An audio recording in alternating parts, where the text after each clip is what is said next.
the Speaker of the Senate, Right Honourable Amason Jeffer Kingi, the Deputy Speaker, if present, the Secretary General of the Commonwealth Parliamentary Association, Honourable Stephen Twigg, the House Leadership, Honourable Senators, distinguished ladies and gentlemen, it gives me pleasure to join you this evening for the closure of the 4th Senate Post-Election Seminar. I wish to thank you most sincerely for your patience and participation in this noble cause for the last few days. His Excellency President William Ruto and I are praised of the progress you have made and effort put forward.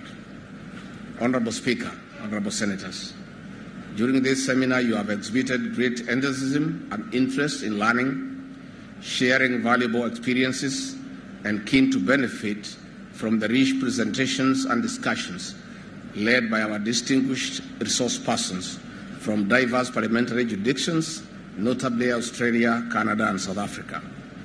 This will go a long way to enriching your level of debates and contribution towards House business as you discharge your mandate. Once again, on behalf of the Executive, I convey gratitude and a big thank you for sharing your valuable experiences with our political leadership. Honourable Speaker, Honourable Senators, during this seminar, a myriad of issues, challenges, and opportunities were canvassed and deliberated upon. A few of them have risen as pertinent highlights that they require some reaction, engagement, and further deliberation for viable intervention. It is my hope that the House leadership will take appropriate measures to dispense of those matters for smooth running of the House business. Honourable Speaker, Honourable Senators, allow me to focus on separation of powers. There is need to observe and embrace the significant separation of powers in managing relations among the three arms of government.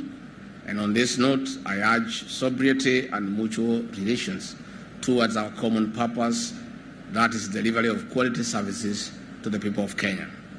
In the same vein, I believe that dialogue and consultation based on mutual respect between the Senate and the Executive would conclusively address the matter of pending bills, which remains a big challenge for most counties. In fact, this has caused immense pain to many Kenyans.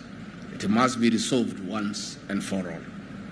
Honourable Speaker and Honourable Senators, further, I encourage the Senate to propose amendments to various pieces of legislation to compare regular and output-driven performance from county governments. This is squarely within your oversight mandate. If a bill is done with proper public participation from a bipartisan approach, it will serve the common good once enacted. Honourable Senators, parliamentary practice and procedures are an important component in enhancing democratic governance of our country. I encourage you to make use of the floor of the House for the interests of every Kenyan and for the good of our nation. As I conclude, I strongly urge that public interest be at the core of our operations and programs. Let us aim at yielding the highest dividends to the people of Kenya. With those few remarks, it is my pleasure to declare this seminar officially closed. God bless you, the Senate, and God bless Kenya. Let me now speak one or two things. Nothing controversial, really. I want to say this. Despite a very heavy schedule, I deputize a very active president, a man who has kept us on our toes to an extent that many people who joined this government are in deep thought whether it was the right thing to do. The president has given me 9 functions, well spelled out in the executive order, and he had 3. And the 10th one, that is deputizing him and carrying out duties assigned to me, carries 50% of my time. But despite all that, I had to come here because among my duties is to oversee intergovernmental relations between the 2 levels of government, to make sure that there is seamless relationship for the benefit of the people of Kenya. For me to succeed in that function, I need the Senate more than it needs me. That is the truth. That is why I'm here. And first and foremost, let me take this opportunity to congratulate those of you who are elected through the ballot and those who are specially elected, pongezi. And I want to say, I know, because I've gone through the ballot. Being elected is not a joke. 100,000 people who slept in different homes, turning up one morning and they have not met and agree that you are the right person is not a joke. And therefore, I want to say congratulations. And it is for that reason that I have told our officers in the National Government Administration, irrespective of which party you belong to, they must accord full respect to elected leaders. And they don't have a choice. It's not an option. It's a must. And we have told them, if you don't like the senator of this or that county, hiyo ni shauri yako. Provided wananchi walipenda yeye, that is your view. And your view is irrelevant in that matter. It is you as an officer of government who is posted in that county to find a working relationship with the elected leaders. And it's not the other way around. And in the unfortunate event that you cannot work together, you know very well who is to exit. Because elected leaders cannot go on transfer. They belong there. And even if you don't like that leader, hata kama hako na jicho moja, huyo ndio wananchi walipenda. So we have asked them, and you have seen since we came to office, the harassment that was there on elected leaders, by administrators, by security officers, is a thing of the past. And we have told the county commissioners and the OSPDs and the DCIOs, we don't need them to help us to do our politics. We have enough lobby groups.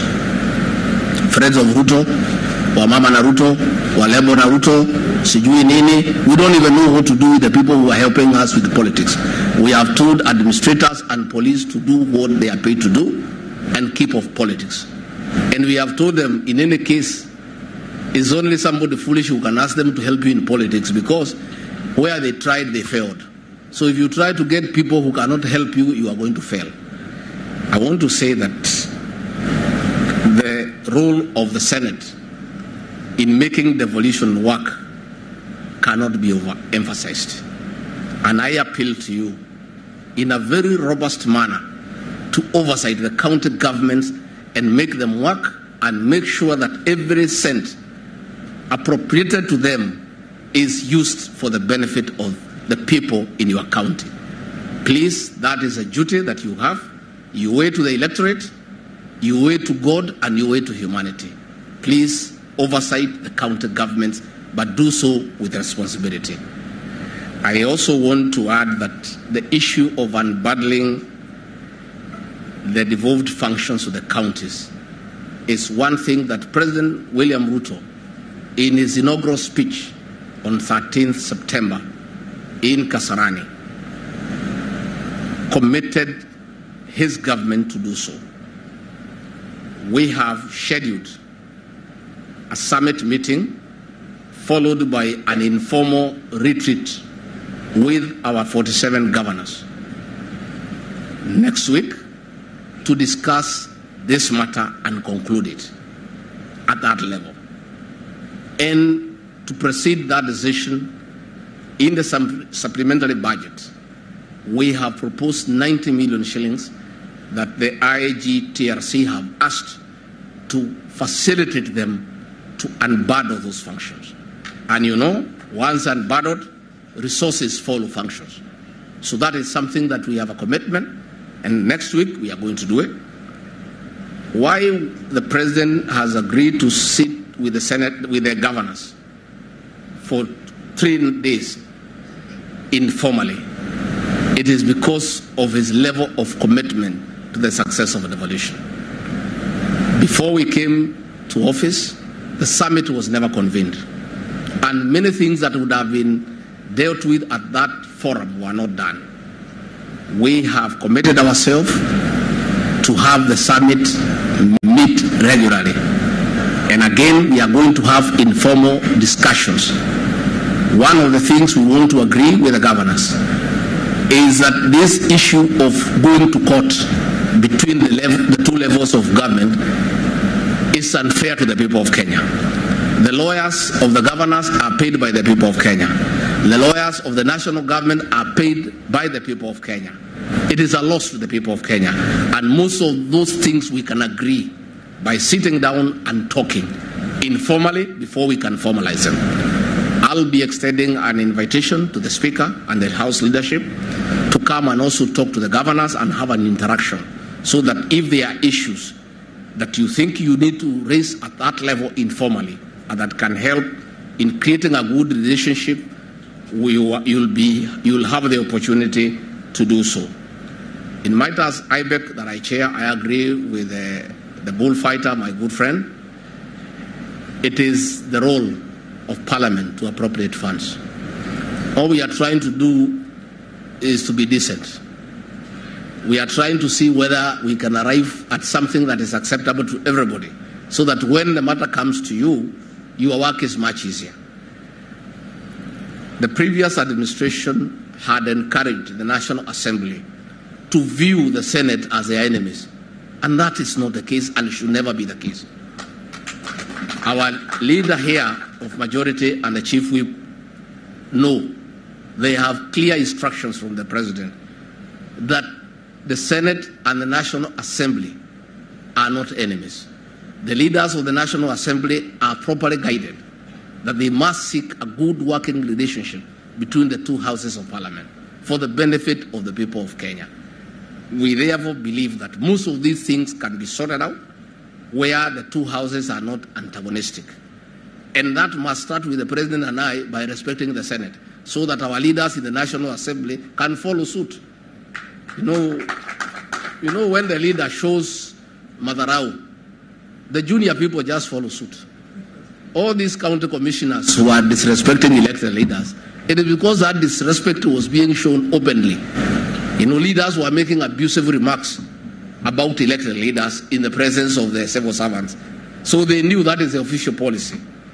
Ourselves, we have told them in private and in public, any elected leader, it doesn't matter from what formation, must be accorded due respect. And we have told them to try and get elected and see how difficult it is. And therefore they must have that respect. Finally, I want to say that we'll try on our part, and Speaker will agree as early as next week when you can pass by, we have a chat, to create a good working relationship. Many people who are in Kenya Kwanza know me. I'm a very easy guy.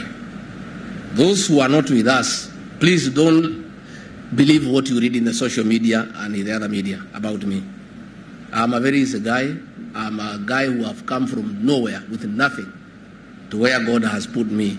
I've remained a very humble person. I respect everybody's opinion and I listen very keenly. So I would like to have a very good working relationship with the Senate and the leadership, because we need each other, and I need you much more than you need me for me to succeed in that function I've been given by the President. So my office is open. We are available 24/7. We have no other work to do ourselves, myself and the President. We are through with educating our children. We have no other work to do other than to serve the people of Kenya on a daily basis. And that is why when there was trouble in Kericho, I looked for the MCAs and I told them that that situation is unacceptable. They cannot store development in Kericho, and they cannot have Kericho being in the press for all the wrong reasons, and they have been properly aligned. I am working on Meru, and I want to thank you for the decision that you made in the Senate. Meru, for me and President William Ruto, is a critical county in our scheme of politics and mathematics, and we would not want Meru to go the wrong way. I have met the members of Parliament, I have met the MCs, I have met the governor, and on Monday we have a discussion. I am going to mediate to create peace and harmony in Meru County for the development of the people of Meru to proceed without problems. I hope there will be no other problems elsewhere. In an unfortunate event that there are problems elsewhere, I'm available. Because we must make devolution work. And there is no way there will be progress in the midst of noise and conflict. We will try from where we sit to mediate and create peace and harmony among elected leaders for the benefit of the people of Kenya. So I want to say I'm very grateful that you called me here, and I look forward. I was in the National Assembly. I had friends in the Senate. I have many friends here. Others will become friends. And we are easy. Call on us anytime. And we have no issue with anybody. Sometimes we may make very serious pronouncement out there. It depends on the circumstances of what is happening. So today we have no reason to say anything acrimonious, because that's the way the situation is. But that does not tie us that if situations change, we will not comment. You know, this morning, Bonnie, I've received more than 200 invitations to attend Harambes. You know, the Uhuru government had taken my money. It was released yesterday. Now, everybody is planning for that money. That's the world we live in. Kila mtu ananialika Harambee, because it sounds like a lot of money. So that is the situation. And because I'm a son of my mouth, the Mau people are saying it's their money. So this is the world we live in. So from time to time, we will say one or two things. And I want to say, we want to ask the Senate to back the President and the Executive in ensuring that everybody must pay tax. It doesn't matter who you are. We are going to develop this country with our own resources because we have stopped borrowing. Because we are saying, if you are in a hole, don't continue digging. First stop digging and figure out how to get out of the hole. And one of the ways of getting out of the hole is collecting tax from everybody. It doesn't matter how far back it goes. And also stopping exemptions. Nobody will be exempted from paying tax in this country. And if you want to be exempted from paying tax, you buy an advert in the newspaper and apply to the people of Kenya. The President, the CS National Treasury will not exempt anybody from paying taxes. So let those who have not been paying taxes not get jittery. Just make arrangements. You have not been paying tax, well, lipa kodi. And if you have a problem with what we are asking you to pay, we are open for discussion. You can come, we agree on how to plan on how to pay kidogo kidogo. You can pay us $1 billion every month mpaka umalize. Kuna shida? Kuna haja kupiga kelele? Ya Mungu ni ya Mungu, ya Kaisari ni ya Kaisari. It's very simple. It's in the Bible. What we are doing is what is in the Bible. Tax you must pay. And everybody must pay tax. Senators, you pay tax. Your pay slip is there. Unalipa kodi hapo. Kama wewe ni senator umechaguliwa unalipa tax, hata wewe utalipa. Hata ukipiga kelele, hata ukienda wapi, kodi utalipa. And there is no negotiation, because how we are collecting 2.2 trillion against a budget of 3.6 trillion. All the 2.2 trillion is enough for servicing public debt and paying salaries. We have to borrow money for development. And that money we are borrowing for development, the people who are in office, they were lending money from government to their own banks at 14%, at 12%. This country was sinking into a hole that will not get out. So we stopped that borrowing, and we are saying, instead of borrowing, let those who owe Kenya money pay. And that money we shall collect, and there is no discussion, and there is no let-off, and we will not be intimidated, because we have a responsibility to the people of Kenya. The issue we had with the Council of Governors is a simple matter. They are asking for 425. CRI is saying, in our scheme of mathematics, you can give 407. The national government is saying, that is good. 425 is good. We can give it to you, but we don't have it.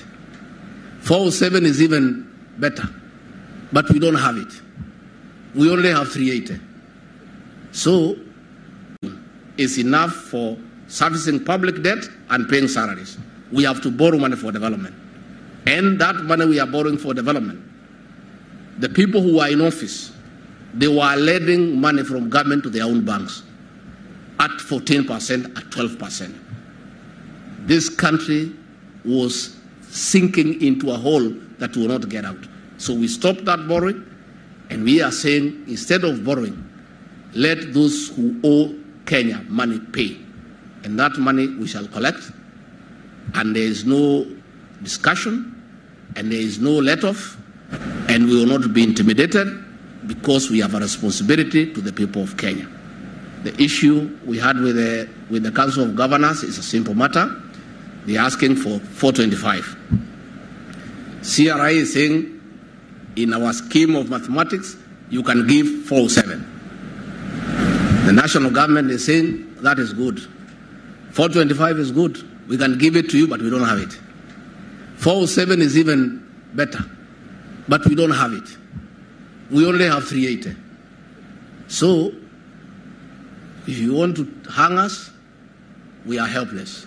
If you want to remove our trousers and whip us on the buttock, go ahead. We don't have the money. Na sisi ni watu ya kuongea ukweli. What we don't want to do is to cheat governors that will give them money that we don't have. They were promised 50 billion, it never came. We are having problems giving them the disbursements every month. We are 3 months behind. So we are asking them, if what was in the budget, 370, we have been unable to give you, if we give you 425, it will just be a lie. President William Ruto and I are Christians. We saw with the Bible before God and the people of Kenya to always speak the truth. We have no 425 to give to the governors. We don't have 407. We will try to look for 385. We will try. We are not promising. We will try.